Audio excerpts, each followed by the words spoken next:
Right. Well, hello. It's so lovely to see you, Louise. And Hello.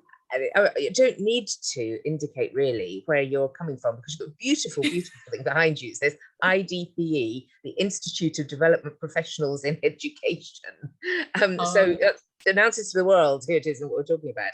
So, but tell me about IDPE, because I know about it, you know about it. Let other people know about it. Tell us about it.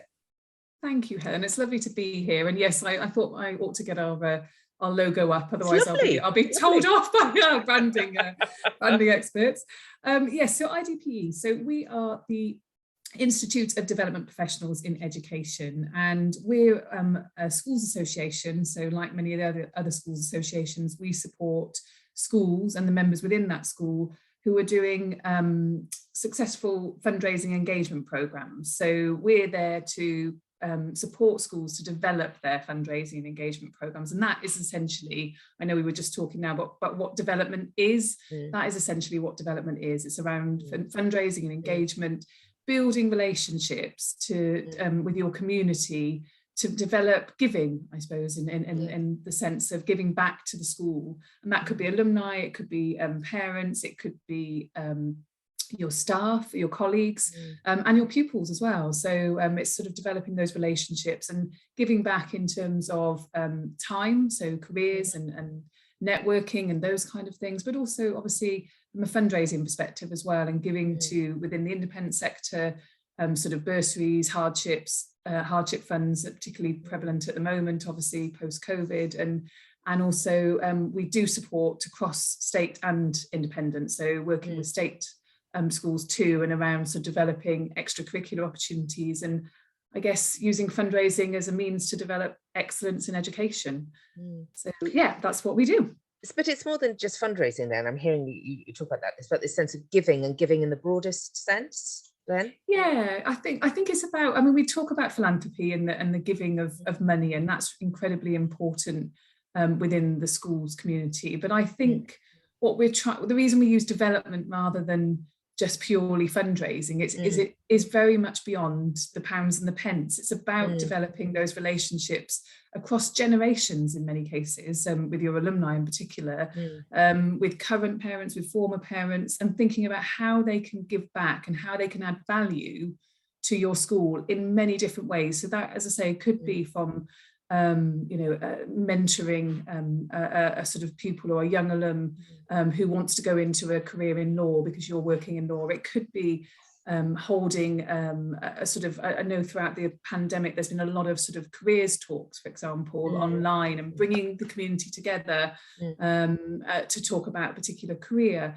Again, through the pandemic, we've heard a lot of our members just ringing up and having a chat with some of their more vulnerable, within their community, reaching out and developing relationships with sort of their community beyond that sort of day-to-day of the school life, and thinking about how that community can kind of give to school and enrich the sort of lives of the young people that we're working with in schools.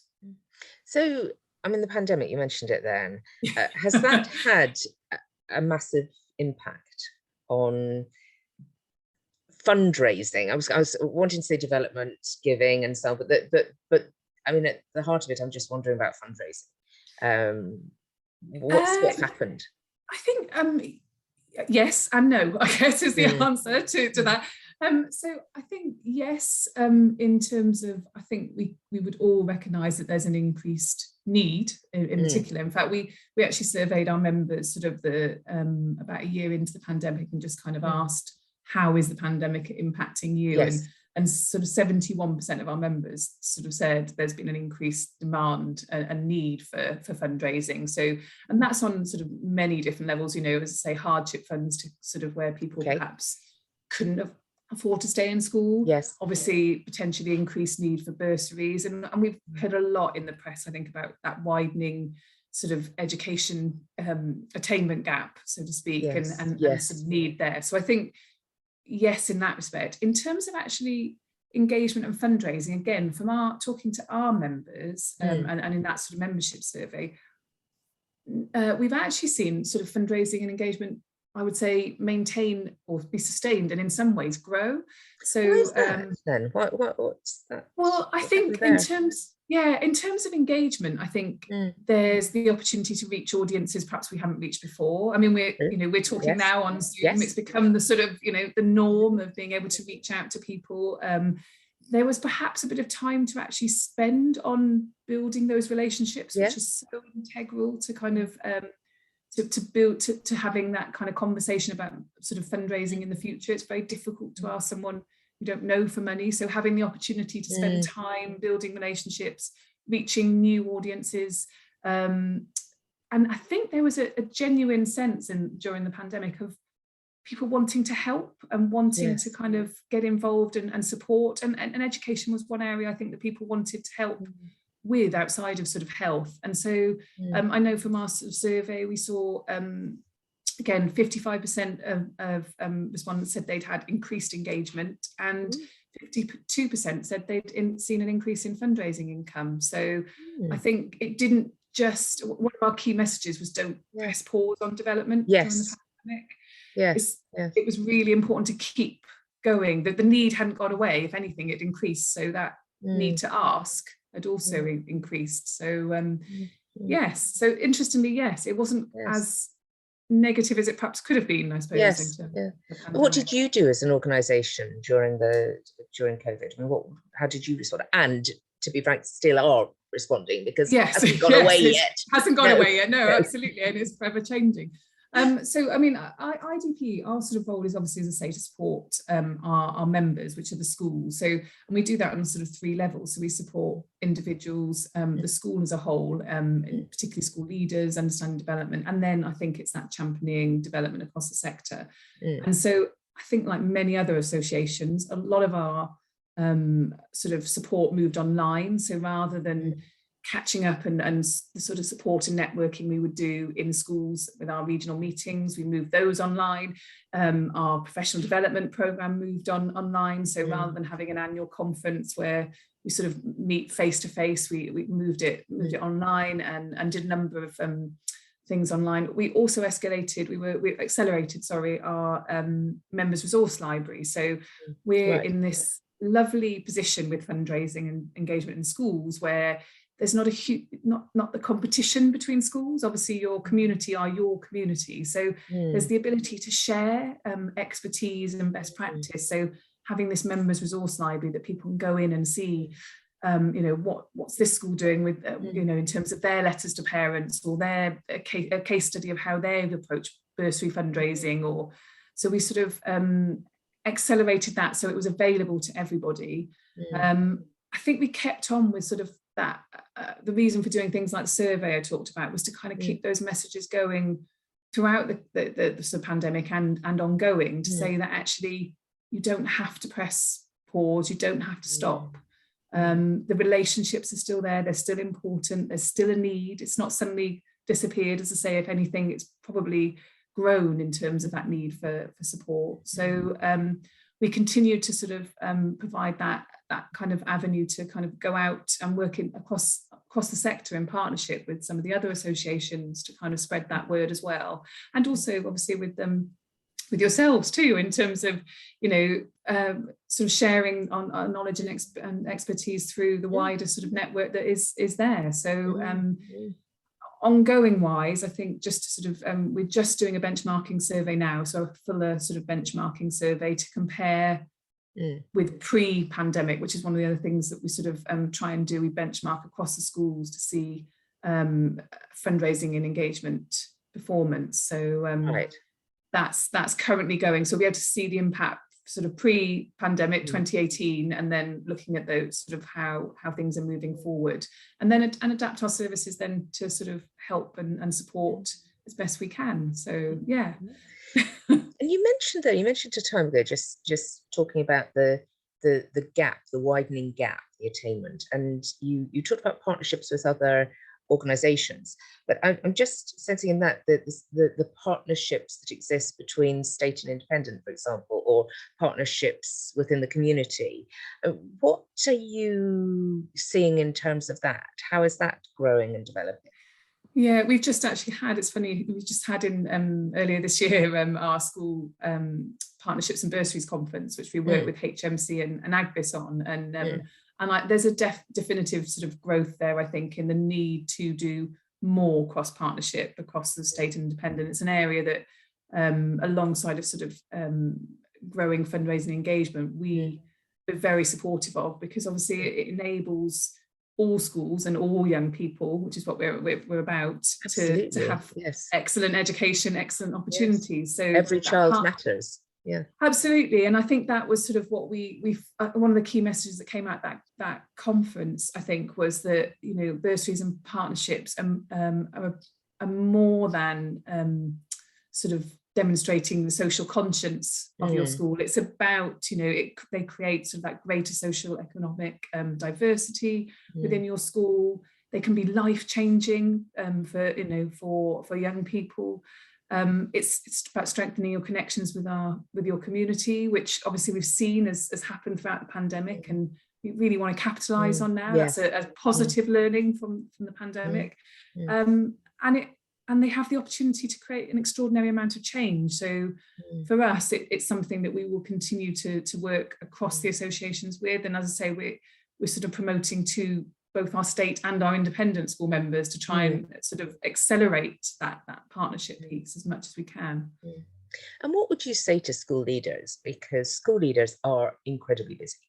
You know that, I know that there's so much going on in school, and you never know in the morning what's going to be happening for the rest of the day.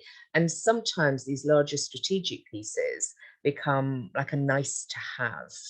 I mean, what would you say to school leaders in that respect? Yeah, it's really hard, isn't it? I understand the pressure that, particularly over the last 2 years, perhaps more so than ever before, that school leaders have been under.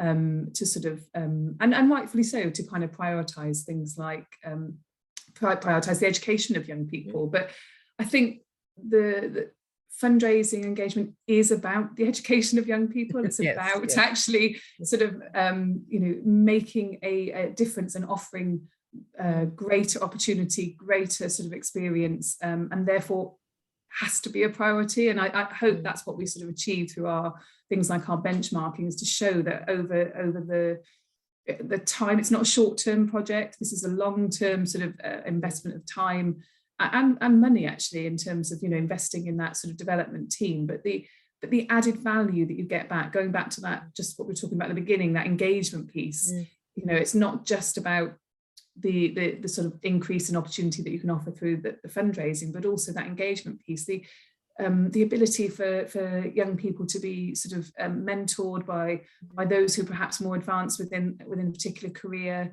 We saw a lot during the pandemic of younger sort of alumni supporting those leaving school, perhaps with not the same experience that they might have had, and sort of, you know, helping them as they move into, you know, university, college careers as well. So and it's that sort of social side as well, bringing that community together. All of that is, as I say, alongside the sort of fundraising, is all adding value, and part of your USP as a school as well, in terms of, you know, why your school and what the difference you are making. So I think it's really difficult and challenging, but it has to be part of the whole school strategy, and with everyone buying into that strategy in order to develop that true sense of a true culture of giving, I suppose. And that feels really important. I mean, you said earlier about the peoples themselves and developing that sense of giving back to the world, giving back to society, you know, all of that. And one of the things I know that heads, particularly heads who've been to, say, America and been involved in American schools, will say, oh, the culture there is, the expectation is just that people give back, and we don't have that here. Well, it feels that this is the opportunity to make sure that is the case, because we should all be giving back to everything we do, and that doesn't just have to be financially, but it's something that it feels to me that's how the world should work. And it starts at the top as well. So it starts with school leaders. I mean, we do a fundraising for school leaders program in partnership with HMC and GSA, and that's very much at the heart of it. It has to be sort of led, you know, it has to be part of the strategy. Development doesn't sit over over here, you know, it's not in the back office away from the rest of the school, you know, it's part of actually that culture of giving is part of what we should be sort of sharing as part of the school value, and that sort of comes from, you know, governor's head, you know, down, and as you said, and then hopefully you create that shift and change that we all sort of, you know, look to America for, or, you know, as an opportunity for the future. So yeah, absolutely.